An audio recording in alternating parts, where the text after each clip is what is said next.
Hey, that's terrible. Is that how you treat your mother-in-law? She's like a wicked wife. Not cooking for your mother-in-law's meals. Seriously, what a wicked wife. Relatives were blaming and accusing me. Then, my husband raised his voice. The blame isn't on my wife. If you still speak ill of Tanya even after hearing this, I will cut ties with every single one of you right here. Saying so, my husband held up his smartphone towards the relatives. The relatives were left speechless by the abusive voice of my mother-in-law coming from the smartphone. Living together with my mother-in-law. That was the condition for marrying William, my husband. My name is Tanya. It's just my mother-in-law, my husband, and me living together in my in-laws' house. Initially, I wasn't completely without concerns about living together. The joy of marrying the man I love overshadowed any concerns, and I believed we could make it work. That is, until my mother-in-law escalated things to this extent. Looking back, there were signs before we got married. It was when I heard that my mother-in-law caught a cold, and I decided to make a vegetable-rich stew to visit her. While my mother-in-law showed gratitude in front of William, as soon as he left the room, she said something else entirely. It's quite rich in flavor, isn't it? Then, I can't eat this at all. She put down her spoon. My seasoning was off. I should have thought of a different recipe for my unwell mother-in-law. At that moment, I reflected on my shortcomings. At the same time, I couldn't help but feel a bit uneasy being criticized for my cooking in his absence. The cold gaze my mother-in-law gave me with a sigh is something I can't forget even now.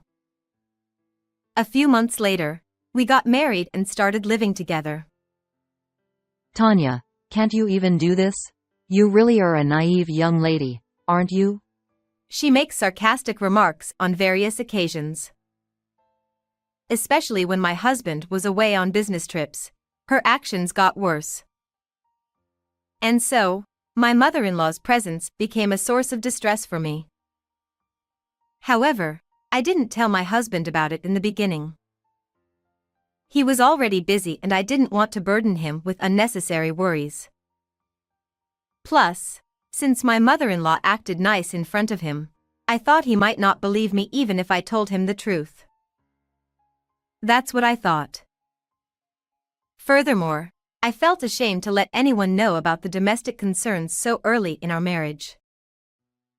Therefore, I couldn't bring myself to confide in my friends or my own family.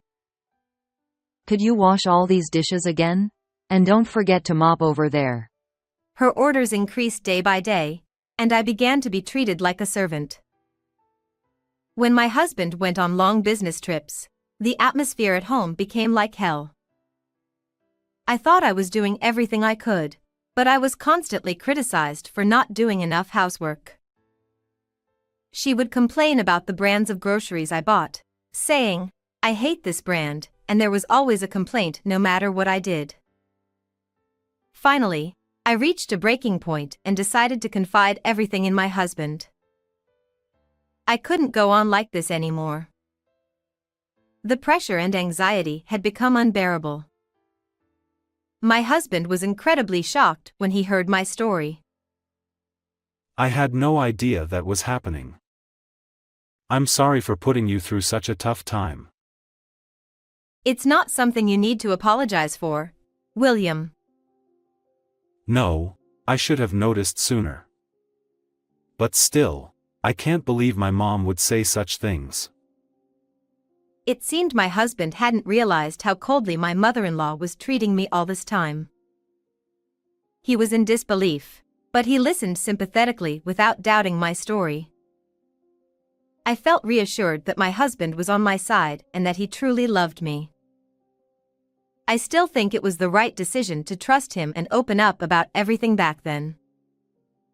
The next day, my husband talked to my mother-in-law about everything. Thanks to that, she stopped making negative remarks. At least, that's what I thought for just one day. The following day, she said something like this. Why did you have to make William talk to me? That poor boy, being dragged into his wife's petty complaints. Petty complaints? Does she just see it as nothing more than a wife's whining? I've been trying to help you in various ways, so you should be grateful to me. My mother-in-law spoke as if everything she did was out of kindness. The mistreatment didn't stop there. In fact, it only seemed to worsen and accelerate further. Before I could take a bath, she would empty the bathtub. She would wear my shoes without permission, go out, and return with them covered in mud. Then, one night when my husband was away on a business trip. Tanya, you're still terrible at cooking. Is this pork undercooked? It should be thoroughly cooked. Shall I cook it again just to be sure? Forget it. I don't want to eat your cooking anymore. I don't need anything from you anymore. The meat was already thoroughly cooked, but I reached for the plate to cook it again just to be safe. Then, my mother-in-law swept my hand, along with the plate, away. The plate shattered, and the freshly cooked meal scattered across the floor. She walked past it as if nothing had happened and left the room. Why did it have to come to this? I couldn't sleep that night. I had no strength left to argue back or hope that my mother-in-law would change someday. I just kept crying. When my husband returned from his business trip, my husband quickly noticed my distressed demeanor. What? This is outrageous. Even though she's your own mother, this is unacceptable. My husband, utterly disgusted, confronted my mother-in-law the next day in front of me. You're despicable. I'm deeply disappointed in you, Mom. It's horrifying to think I'm the son of such a parent. My husband became remarkably emotional, shouting at my mother-in-law. His disappointment and anger towards his mother must have been immense. Perhaps shocked to receive criticism from her own son, my mother-in-law's face turned pale. However, she never admitted fault. Right, everyone's coming today, so I should start getting ready. She abruptly changed the subject.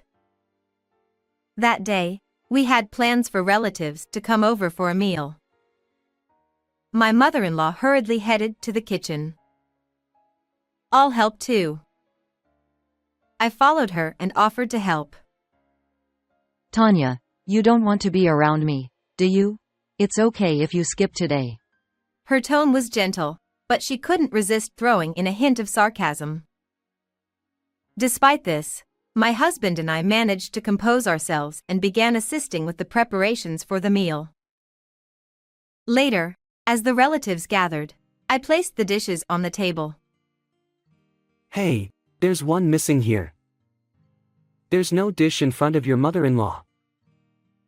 In response to this, I said, I cooked today, but apparently my mother-in-law doesn't want to eat my food. Ha! I've been told not to do anything by my mother-in-law herself. Wait, are you serious? Hey, that's terrible. Is that how you treat your husband's mother? She's like a wicked wife. Not cooking for your mother-in-law's meals.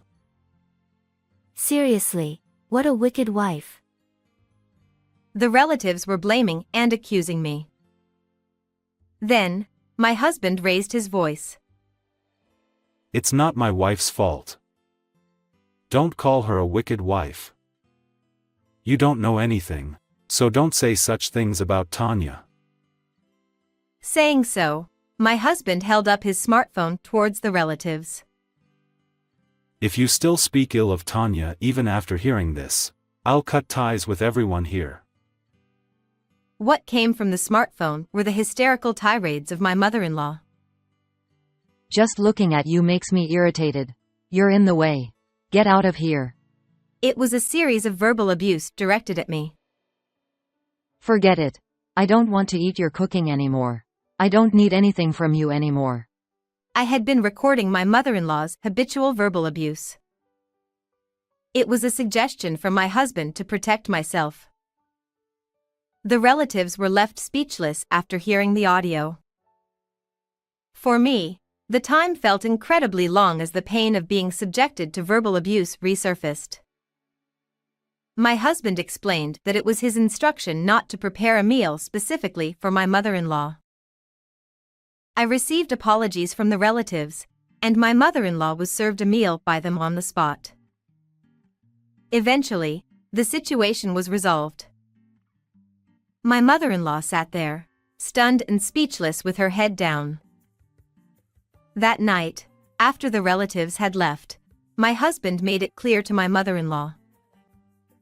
I've had enough. We can't live together anymore. We're moving out.